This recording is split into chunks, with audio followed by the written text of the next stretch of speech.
क्या हुआ जब अचानक से अयोध्या में राम जी के गर्भगृह में प्राण प्रतिष्ठा के दौरान प्रकट हो गए दिव्य शेषनाग, जिनका संबंध साक्षात लक्ष्मण जी से बताया जा रहा है। प्राण प्रतिष्ठा के दौरान इतना बड़ा चमत्कार देखकर बड़े बड़े पंडित विशेषज्ञ के साथ साथ देश के प्रधानमंत्री के भी होश उड़ गए, लेकिन इसे काफ़ी शुभ संकेत माना जा रहा है। इसके पीछे की सच्चाई जानकर आपके भी होश उड़ जाएंगे।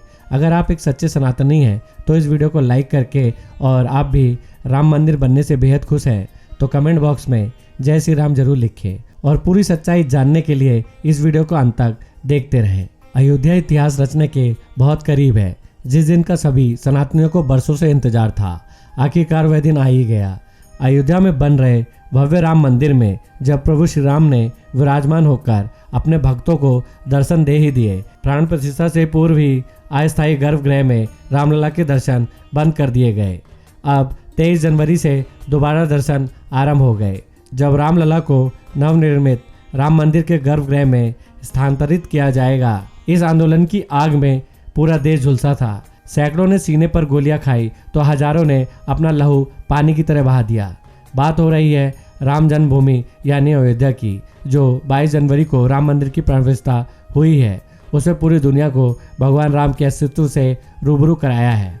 इस कार्यक्रम के लिए 7,000 से ज़्यादा वीवीआईपी और वीआईपी को न्योता दिया गया है। लेकिन जब 22 जनवरी को विशेष ज्योतिषाचार्य की उपस्थिति में प्रधानमंत्री नरेंद्र मोदी द्वारा प्राण प्रतिष्ठा का कार्यक्रम किया जा रहा था, उसी दौरान जो बड़ा चमत्कार हुआ उसकी जानकारी आगे हमारे इस YouTube चैनल दैविक रहस्य पर हम आपको देने वाले हैं। सच्चाई सुनकर आपके भी रोंगटे खड़े हो जाएंगे। जितना राम मंदिर निर्माण की चर्चा हो रही है, उससे ज्यादा प्राण प्रतिष्ठा को लेकर भी हो रही है। जब नरेंद्र मोदी यजमान प्राण प्रतिष्ठा की तैयारी करने पहुंचे, चारों भाइयों के साथ रामलला की छोटी प्रतिमा और 5 फुट की बालक स्वरूप रामलला की बड़ी प्रतिमा गर्भगृह में स्थापित की गई। सबसे पहले तो प्राण प्रतिष्ठा में जितने भी हमारे यहाँ देवता हैं, नवग्रह हैं और जितनी राशियां हैं, सभी को शांति करने के लिए पूजा अर्चना हुई। यह सब करने के बाद में मूर्ति के शुद्धिकरण का कार्य किया गया और मंत्र जाप शुरू किया गया। यह मंत्र काफी वैदिक होते हैं। इन मंत्रों में ऐसी शक्ति होती है कि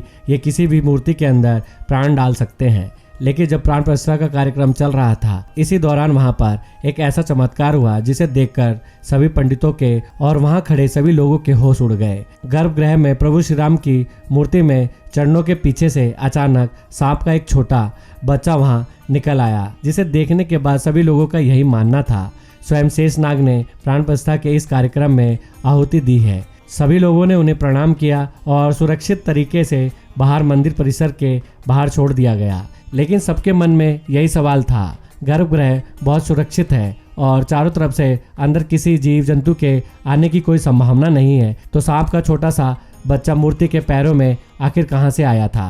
क्या वह वहां पर चमत्कारिक रूप से प्रकट हुआ था? इसके बाद इस चमत्कार को शुभ संकेत मानकर स्वयं लक्ष्मण जी की वहां पर उपस्थिति मानकर पुनः प्राण प्रतिष्ठा का कार्यक्रम शुरू किया गया। अब सबको इंतजार था उन 84 सेकंडों का, जिसके दौरान प्रभु श्री राम की आंखों से पट्टी हटने वाली थी और मूर्ति में प्राण प्रतिष्ठा होने वाली थी। इन 84 सेकंड को विशेष मुहूर्त के तौर पर देखा जाता है, जिसे अभिजीत मुहूर्त कहते हैं, जो कि 11 से लेकर 12 के बीच कुछ सेकंड होते हैं। और जैसे ही 11 से 12 बजे के बीच अभिजीत मुहूर्त का निर्माण हुआ, उन खास 84 सेकंडों के दौरान विशेष ज्योतिषाचार्य द्वारा प्रभु श्री राम की आंखों की पट्टी खोल दी गई। मूर्ति की आंखों के सामने रखा हुआ कांच अपने आप टूट गया और मूर्ति की प्राण प्रतिष्ठा संपन्न हुई। मतलब कहा जाए कि प्राण प्रतिष्ठा अर्थात पत्थर की मूर्ति को जीवित करना है।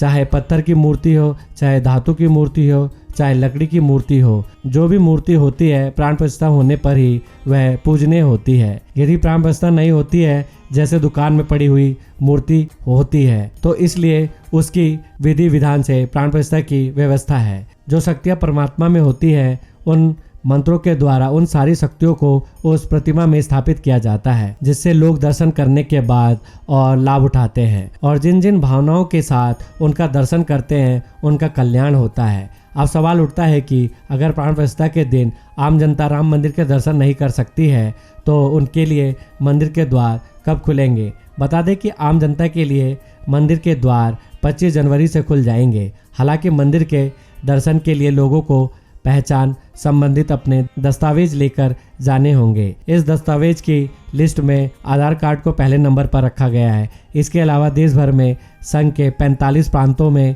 रहने वालों को भी राम मंदिर दर्शन का न्योता भेजा गया है। इसके तहत रोजाना 25,000 लोग 45 दिन तक रामलला के दर्शन करेंगे, जिनके ठहरने और खाने की व्यवस्था राम मंदिर ट्रस्ट की ओर से की जाएगी। बता दें कि इनमें वे लोग शामिल होंगे जिन्होंने राम मंदिर के आंदोलन में हिस्सा लिया था या जिन्होंने राम मंदिर धन संग्रह में कंधे से कंधा मिलाकर साथ दिया था। अब हम आपको अयोध्या में बने इस राम मंदिर की कुछ ऐसी हैरान करने वाली विशेषता बताएंगे जिसके बारे में आपको भी नहीं पता होगा। और अगर आप एक सच्चे राम भक्त हैं तो वीडियो के साथ अंत तक जरूर बने रहें। मंदिर का निर्माण प्राचीन भारत की नागर शैली में किया गया है। मंदिर की ऊंचाई कुतुब मीनार की लगभग 70% है।